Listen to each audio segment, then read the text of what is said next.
तो दोस्तों हर एक पिक्चर में कोई ना कोई एक होता है। कौन हीरो? नहीं, विलन।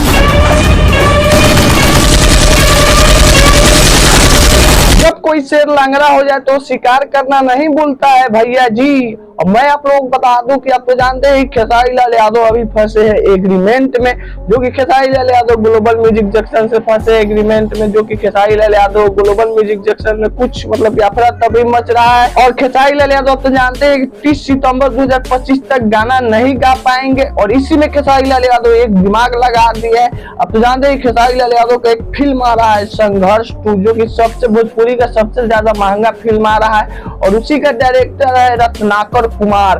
और एक इसी में दिमाग लगा दिए रत्नाकर कुमार। दोनों फिल्म का एक साथ पोस्टर आउट किया है रत्नाकर कुमार जी। आप तो जानते हैं कि रत्नाकर कुमार कितने बड़े आदमी है, ऐसे ही कोई बड़ा आदमी नहीं बन जाता। आप तो जानते हैं कि हाल फिलहाल में खेसारी लाल यादव एग्रीमेंट में फंसे हुए हैं, और खेसारी लाल यादव गाना नहीं गा सकते हैं। इसी में रत्नाकर कुमार एक दिमाग लगा दिए, और दोनों फिल्म का स्टार कास्ट में खेसारी लाल यादव नजर आने वाले हैं। रत्नाकर कुमार के दोनों फिल्मों में खेसारी लाल यादव नजर आने वाले हैं, और इस फिल्म का शूटिंग तो अगले महीने से चालू भी हो जाएगा।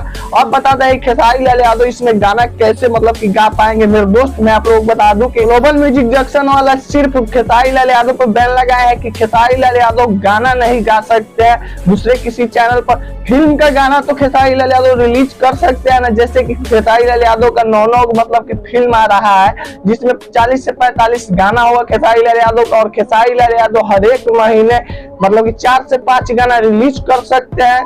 फिल्म का गाना रिलीज कर सकते हैं, बहुत ज्यादा धांसू अच्छा गाना, जैसे कि आप लोग बॉलीवुड की फिल्मों का गाना देख रहे होंगे भाई, देखते हैं ना कैसा कैसा गाना आता है, वैसा ही खेसारी लाल यादव गाना रिलीज कर सकते हैं। इस एग्रीमेंट से खेसारी लाल यादव को घंटा फर्क नहीं पड़ने वाला है, और तूफान के कोनो रोकी तूफान है खेसारी लाल यादव। और इतना समय देने के लिए आप लोगों को बहुत बहुत धन्यवाद।